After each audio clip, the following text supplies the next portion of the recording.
Hey everybody, welcome back to the Business Hustle. I'm Chris, we've got Henry in the room and Jonny from Locum. I always struggle saying that, Jonny, so do.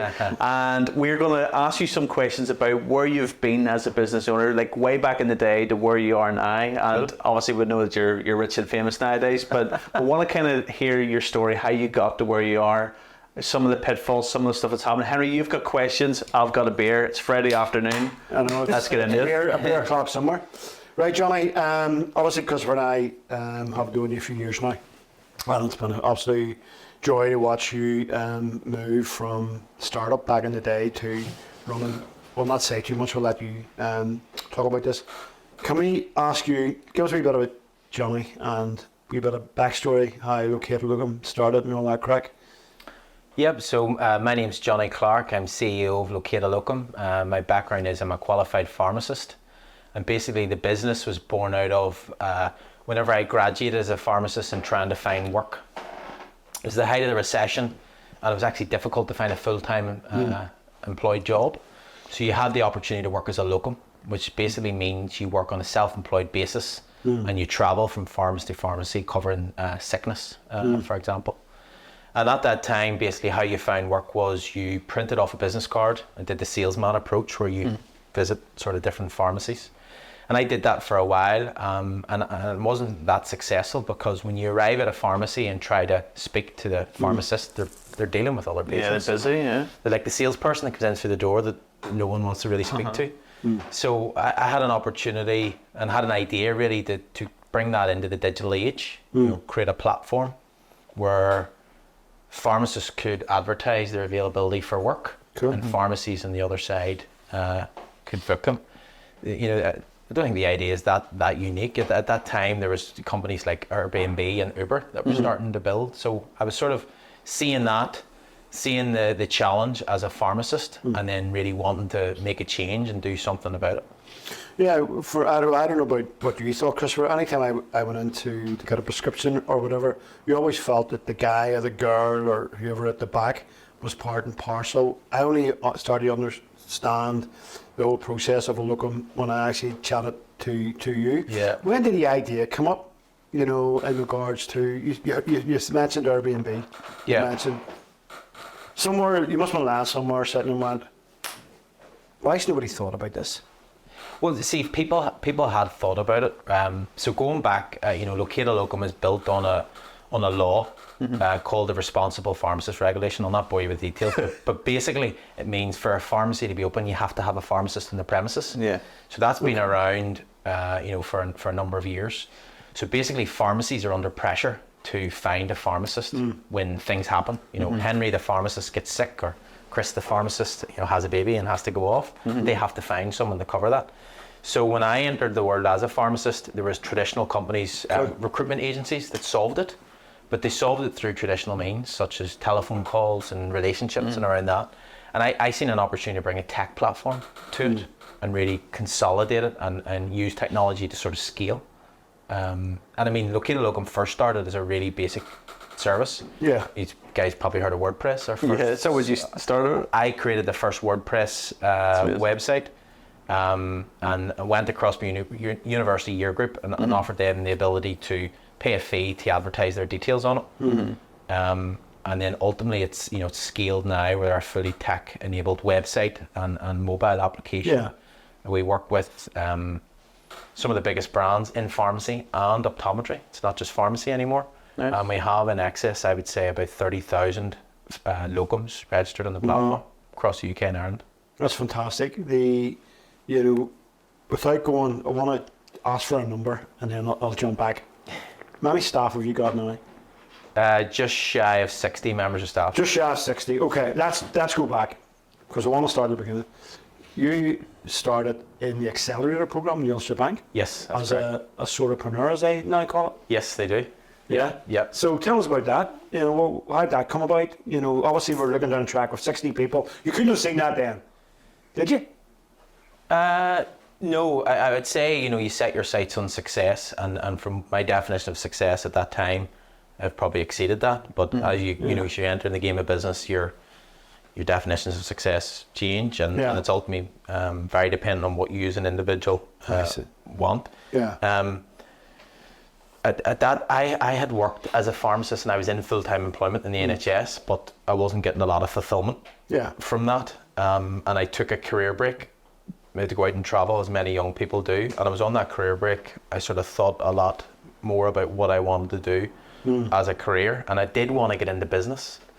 One of my reasons for choosing pharmacy was that I thought there was an opportunity maybe to get into the business of pharmacy. Okay. But unfortunately, the way the pharmacy market is, to own a pharmacy, you probably need in excess of £1 million just to buy a pharmacy. I wasn't in that position. So the position that I'm in now is my sort of business in pharmacy, if that makes sense. But after that year out, I made the decision to start the business, and things started aligning. There's a lot of luck in what we do. And that accelerator program came to Belfast. Wow. I had a business partner at the time who applied for it, and we actually got rejected in the first application. I like to remind them of that sometimes. And I came off the back of that, and I did a subsequent interview and challenged that, and then got in to the accelerator. And that was a key part of our growth, because they're very accommodating in terms of the support they give. They give us office space in city centre Belfast, and at one time it started with myself, and I think before we left there we had 7 or 8 people. So we were really milking the opportunity that we had. But that gave you the platform to bounce on from, didn't it, really? It did. I suppose the confidence, there's always a confidence of jumping in the entrepreneurship and what if. My parents talked to me, as I'm sure yours did, about a job for life. The job that I had in the NHS was a job for life. It was a good pension, it was a good career opportunity. But when I thought through the risk, I actually didn't think it was that risky, me moving from full-time employment into starting a business, because I am a pharmacist at the end of the day. So if things went wrong, I always thought I could go on Locum. So that was the key jump. Did you set a time frame on it then? Did you say, right, if it doesn't work by this time, or did you kind of like set milestones in that it needs to get to A, B or C before? I didn't. And I don't know if it's because I maybe didn't think that way, or it's sort of introduced negative thinking in that. If it doesn't work, I just thought I'm going to work super hard at it, and I reckon there's a good chance something will come of it. And ultimately, what the business is today, it's transformed slightly from what that idea was, and that happens. You have an idea, you think of a business, and you move forward, and you go, that's not right, I'll change it here, and then it ultimately grows. But like it hasn't been easy. It's been seven plus years of grinding. 7 days a week, 12 hours a day on that basis to really push. And I'm lucky now I've got at this stage where we can have team members in, I'm at the stage where we're recruiting professionals. You're a generalist in business right at the start, and you do everything. So one stage I was the office manager, the marketer, the salesperson, the cleaner, everything. And now, through those 60 members of staff, I have real specialists in it, which gets you to take the business forward. We just hired, our last hire was of a head of finance, which is a chartered accountant. Brilliant. So. And did you notice the difference whenever you hire more quality people, that your business as a general goes up as well? The more quality that you invest in, the more quality you see coming out of the business? Totally, yeah. You definitely see it. It's hard to recruit those kind of people as well, because bring them through that interview process. You have to have a basic understanding of what you're looking for. But I generally find now, you get a momentum, and then it's still hard. Don't get me wrong, but you have those people within the business that's carrying it forward now. I hear that so many times now with bigger companies that we're working with, so big companies like yourself, that as you grow, and you maybe start out as a one-man band, or it's a couple of partners working together, and then as they grow, they get more quality people, and then the emphasis of the business starts changing, that they're more focused on how do we recruit better people, and it's actually almost like the heart of the business is we're in recruitment almost, of finding good talent, because once you have the good people, they kind of propel and build the rest of the business. So how have you found, even with that recruitment process of finding people? So I totally embody that. So there's a statement we've probably heard before, build the people and people build the business. That's right. And, I think maybe in early doors I was thinking, what does that really mean? But now I do understand it. So another role we've just recruited for, but the person hasn't started, is a head of people. And really that talk. Yeah. But can I just even jump? Sorry for jumping in. You talked about this about 6-7 months back. I remember, right? Yeah. So what was the trigger there? Because It's a weird term, but a great term. Yeah. Well, I think in old school terms, someone might have maybe called it HR, but you know, it's evolved a lot more. So basically, this role is responsible for all people aspects in Locate a Locum. You know, how we recruit, how we onboard, how we get the new recruit to value as soon as possible, how we get them across our product and across our process, how we give them career opportunities, how they feel around work. Then more on the negative side, you know, maybe how we choose to offboard them and all around that. So that's a sole dedicated role, and I think that's testament to how important it is getting the right people. It's almost the culture of your business as well, having someone like that in it. Yeah, we do all the aspect around, you know, what is values, what is culture, how we shape culture going forward, and a key part of that role. While everyone champions the culture, that person's going to help shepherd it in some way. So they're responsible for organising different events and different initiatives that's going to promote the culture in Locate. And ultimately now, you know, it's about making us competitive as an employer. There's a lot of tech companies out there, and we've been really lucky and we've been able to recruit a good team, but how do you retain that team? And it's only getting more competitive, I would say, in the market. Yeah, I'm sure you, even in the recruitment process, you've made some, obviously, mistakes, because obviously somebody comes with a CV and they put on a good show, but the outworking of it doesn't seem to pan out. Obviously, I've said before, we've known you now a few years, and I know a wee bit about your mechanics and stuff. How important is the people's buy into the culture of Locate a Locum and what you see as a business? And obviously you're bringing in head of people, which that in itself is great. How important is the culture side of it, you know, when you're embodying, because you have 60 people, nearly 60 people, right? They're all at the same mindset. No. Well, so culture is really important. You know, culture is obviously linked to our values. And you know, we've taken time to define what our values are, and they're not just a quote, you know, on the wall that we refer to. We really use different initiatives in the company to embody those. So we do test for culture during the hiring process. You know, a key thing as well, giving all the secrets out here, but you know, we ask, you know, why do you want to work at Locate a Locum? And I mean, if it's just because you want another digit on the end of your paycheck, you know, maybe there's another company that's better for that. You know, we want people. The mission of Locate a Locum is mobilise the world's healthcare workforce. Yes, it is a tech company, but ultimately, if you think about, there's multiple pharmacies and opticians and high streets across the UK. Our service keeps them open, and as a result of them being open, patients get their medication. And ideally, we want people that buy into that. And we've had stories of people being really successful that, you know, maybe their mother's a nurse and they see the benefits of healthcare and they buy in the company. And they're the kind of individuals that we want, alongside personal attributes of, you know, what they promote internally as part of their personality.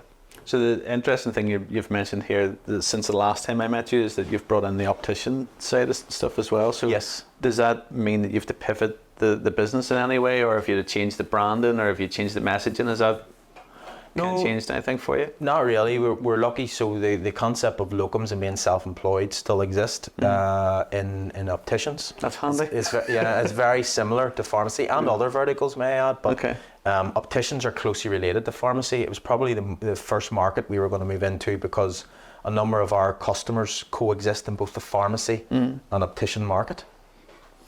But it's a challenge. You know, we've built up a sizable business in pharmacy, so going right back to zero and starting up again was tough. But our rise in that market was, you know, it was like all the learning we got in the first 5 years, we probably did in 18 months in opticians. So, you know, some of our clients now, we have the largest client that you would recognize when you think of your glasses on your table. You may think of a certain brand. They work with ourselves. Which is sort of testament. Yeah, without divulging that person who they didn't actually make my glasses, but who it is. They had when you won that contract, it wasn't straightforward, was it? Because there was different caveats because this is the thing which I probably want to get down to, because we all get seduced in different times, in different places. they came with you had a track to run on. They had a track to run on, but they had 3 or 4 little bits and pieces that they wanted you to embody. And I remember talking to you, and it came up at our business group that at one point you said, I don't know if I can do this because we were on the track. What changed? What changed? Do you remember? Yeah. I think the one you referred to was actually outside optometry. If I'm honest, it was another client that we deal with. But these clients that we, our largest clients are big blue chip clients, of many thousands upon thousands of employees around that. And it's a lot of risk when you get involved in those contracts. So we've had to learn. We've been around the block a couple of times in terms of how you engage with these suppliers and reducing risk on our side, right down to they're buying a technology solution that we have clearly defined. And maybe early doors in business, you would do multiple things to try and win the business, where really now we know what's right and wrong and advise the client in a certain way. And ultimately we've been able to get the client to get success rather than fundamentally changing our product.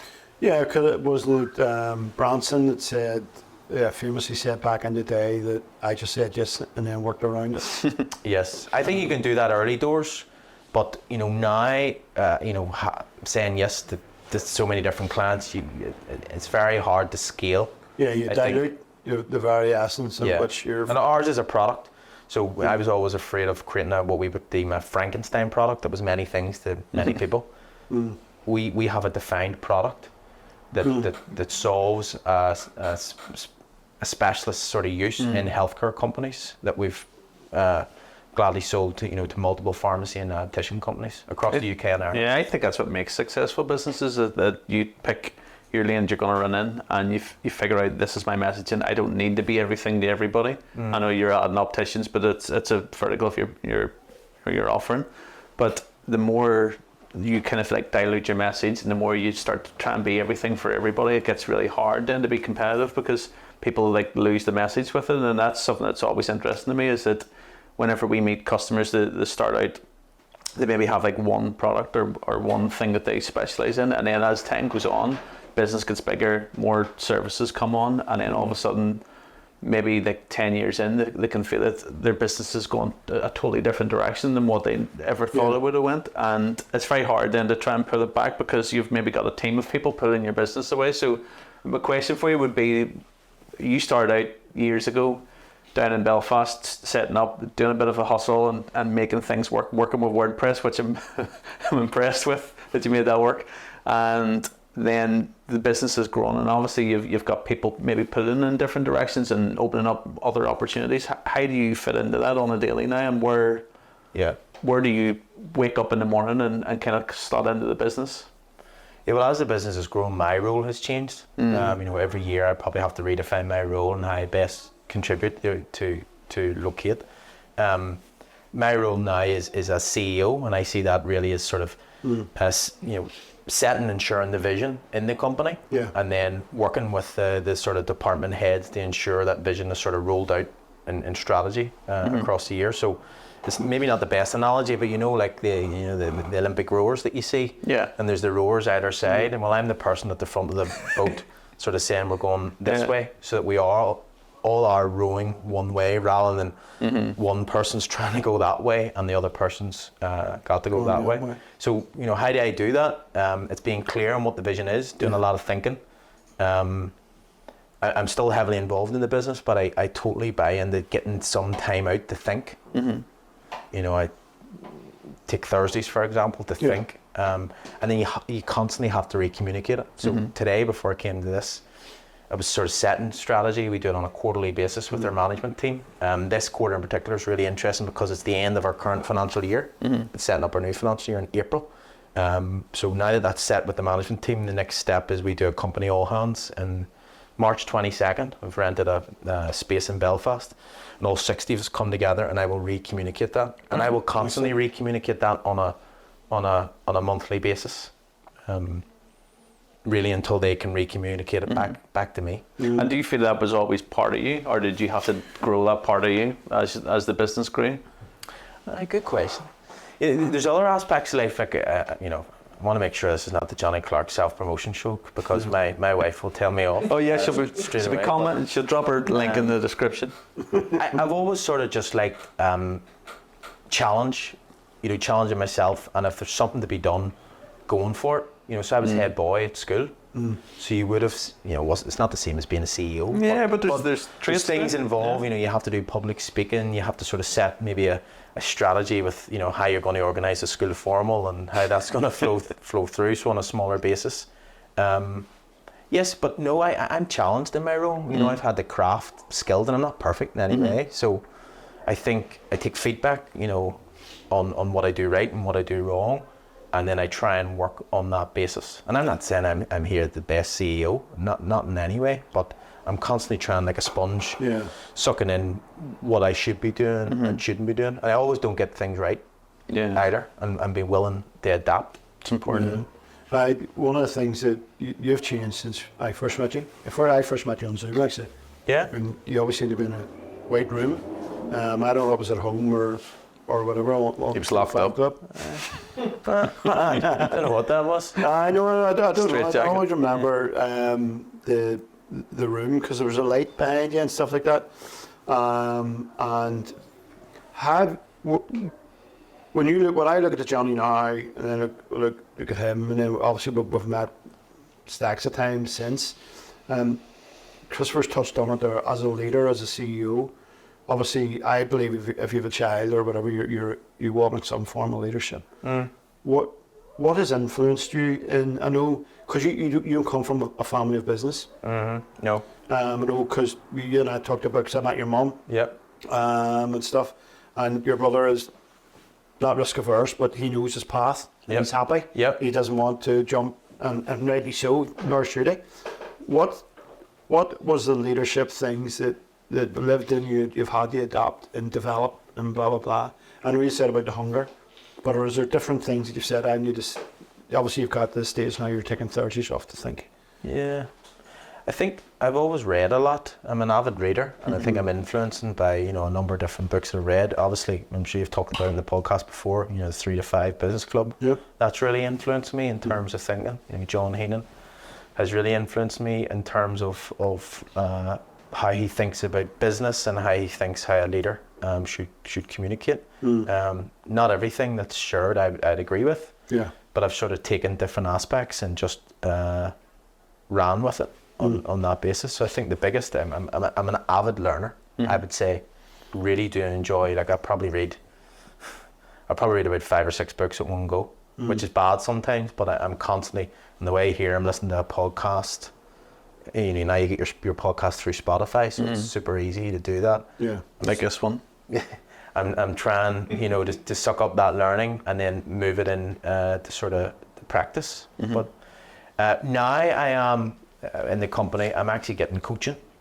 I've got coaching on being a leader, which I think is really good. Apparently, that's a real massive injection into like the everything skills. Whenever you get like accountability, I think it's the accountability side of it. Yeah, because we were talking to Michael there over the last few weeks, and Michael, who was on the podcast 2 weeks ago, 1 week ago, last week, yeah, 2 weeks ago, 2 weeks ago, and he brought it on the new year. He brought a coach on. Yep. He actually brought a coach on. He was actually going and getting some coaching in England for his trade, which is obviously estate agents. And the coach, whose logo was actually implementing and holding the accountability card for the stuff that he's actually bringing home. Actually quite smart in regard. But I always find that the accountability, or like we always said in the 3 to 5, you know, if you're going to do something, pick a date, go public, and let that be the sale that actually sets. One of the things I want to ask you, because how does Jonny deal with disappointment? Good question. Because ultimately there has been a lot of disappointment. There is a negative aspect of this, you know, maybe touching on the personal side, in that, you know, in business there's real highs and there's real lows, and I think I've got myself to a sort of state that I'm neither affected really by both. Yeah. So okay, so you're not getting the real lows, but it means you're not getting the super highs. You're just sort of in a steady state. I spoke to you about a year and a half ago, and we were I was burning my soul and someone else was burning soul, and you were looking we look at you looking at now, and you were saying like, that's my concern, was that I haven't really felt that kickback yet. Yeah. And that rejection or disappointment or challenge or Oh, yes. Oh, yeah, yeah. Yeah. That's a good point, because obviously we know people that have been through real hard times. Yeah. And I haven't had that, so you sort of don't know what you'll be like. Because we were worried about what was in the locker. Really, when it comes. Yeah. Because it's coming. It's coming. I don't know. I think like anything, when it does happen, you'll learn to adapt, and who knows what way I'll react. I suppose if anything, between the Jonny Clarke 7 years ago and now, I'm more confident than I was in my ability.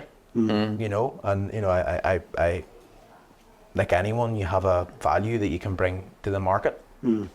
I love that as you get older, that you start picking up on that. Yeah. Years ago, if you put yourself in the same positions you're probably walking in now, you would think, I'm not really, it's that kind of imposter syndrome as well. You feel like, I'm not really qualified for this. And then as you get older, you start going, do you know what, I've got this, and I know what it means to go and do this and prove it. And like, even with us, we go into huge big companies, like we've done a TV ad there for Volkswagen, and I was thinking, if I had been doing this 10 years ago, I would have been absolutely frightened of it. Whereas nowadays, we know that we can turn up, we can shoot content, we can edit it, we can clear cast it and get it all approved. Yep. Whereas if you were to go back in time, you would love to go back and see yourself and say, like, you can do this, and you're totally like qualified to go and do it.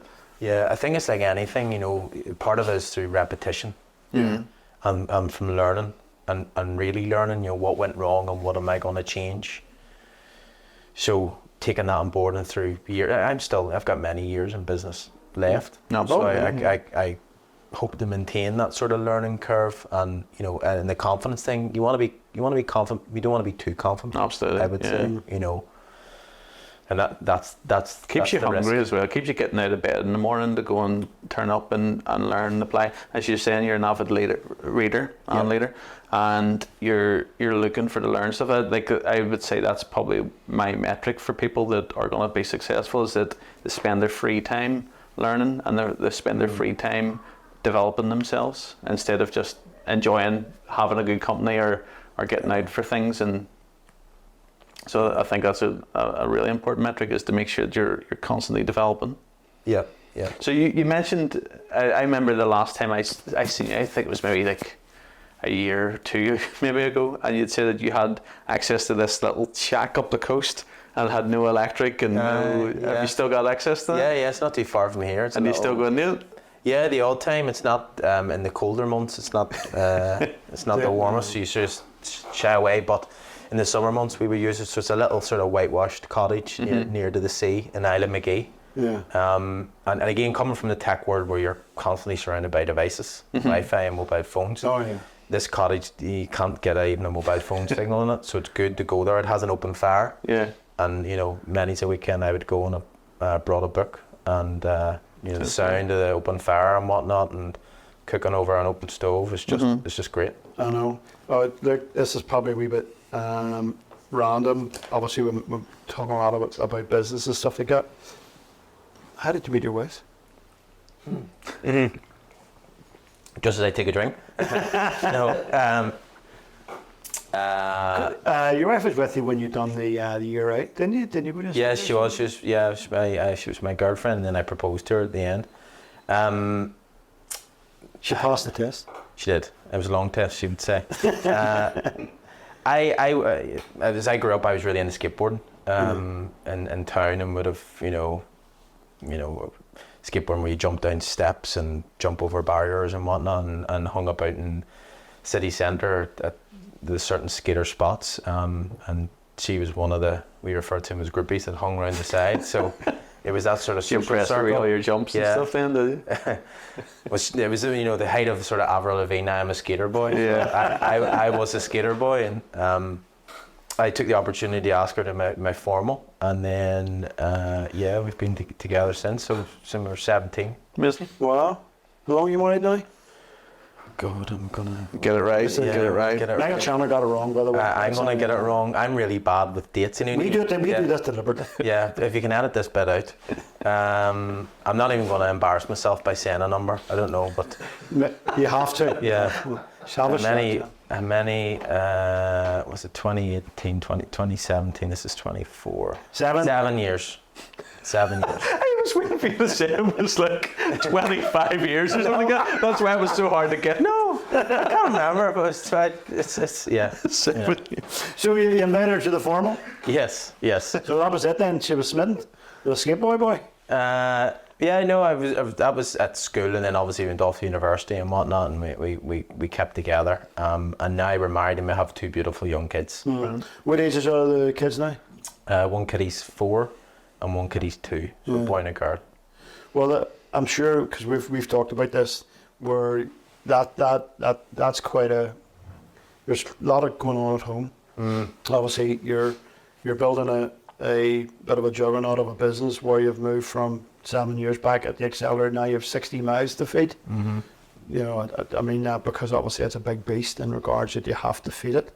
How do you juggle the home and the business, which they say people talk about the balance, which there never is, because I'm sure you've had to sit down and have that conversation where, look, for the next month I'm going to be.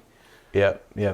Well, I wouldn't be able to do what I do without the support of my wife. You know, she's made sacrifice in her career, and you know, this isn't a male-female thing. It's different, different marriages. But my wife in particular has reduced her hours. You know, which really works around management of the kids, dropping them off at different places and sort of picking them up. So I was lucky in that basis, and I'm lucky that my wife in particular, Natalie, she wants to be a mummy and wants to look after the kids.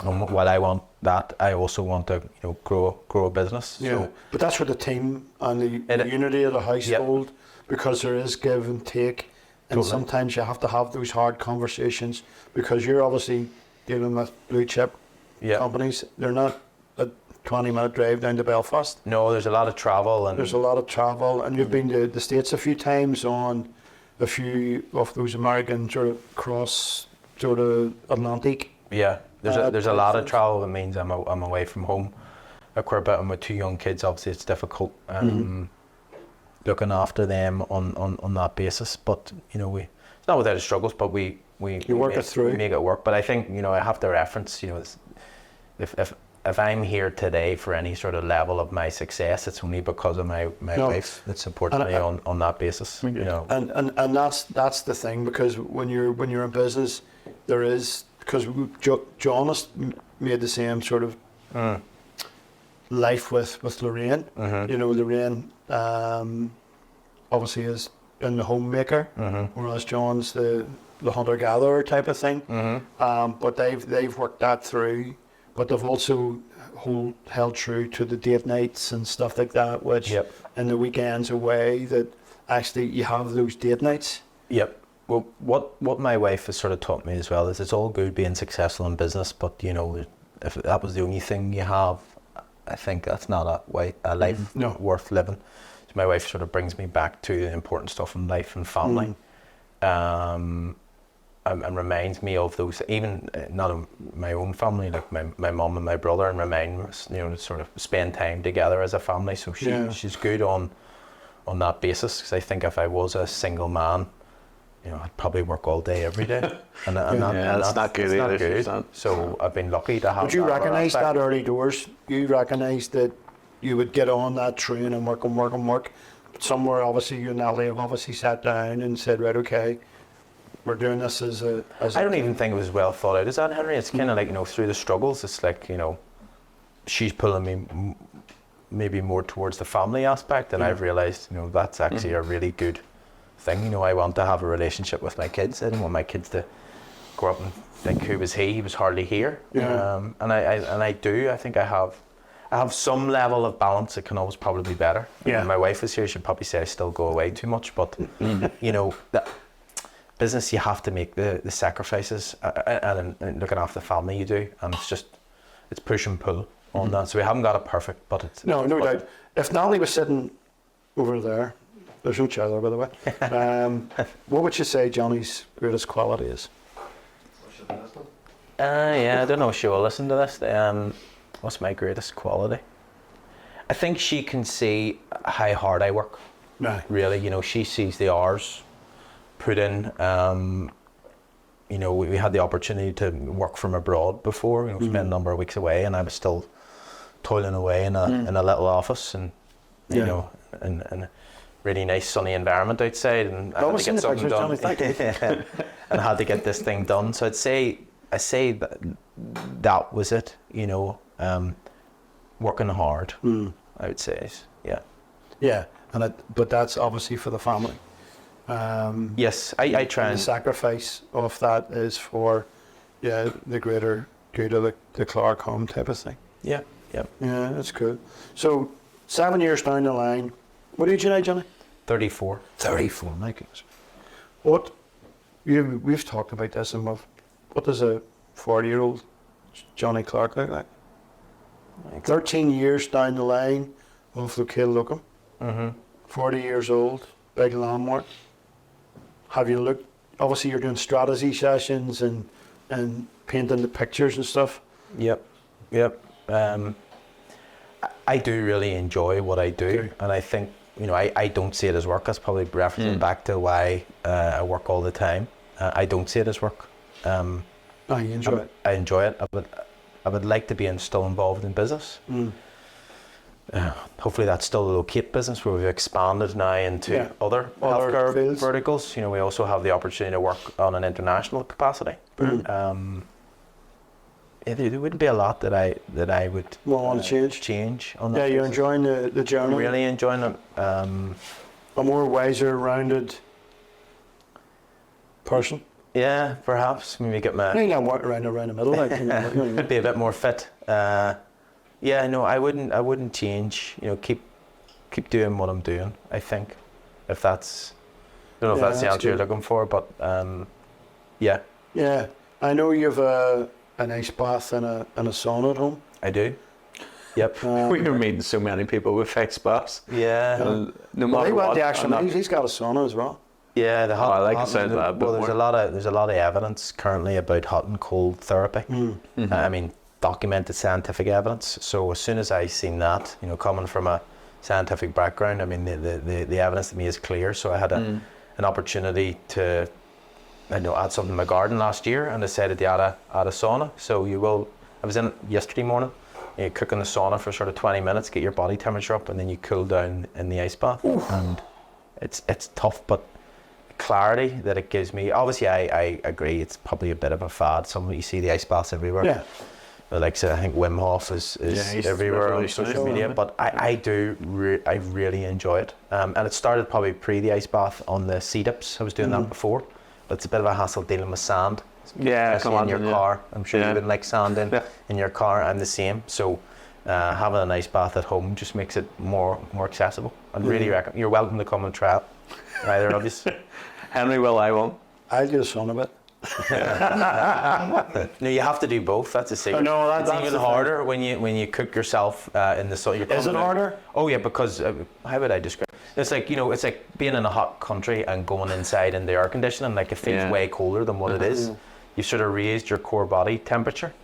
You're coming out of the sauna, sweat lashing off you, there's steam coming off you, and then you're getting into an ice bath. So Peter, who was here a number of weeks back, and he was talking about, I was asked him about the same thing, and he was saying, look, for him, it's the mental fight that everything within him doesn't want to do it, but he does it. He didn't say a hell of a lot. Maybe you remember that about.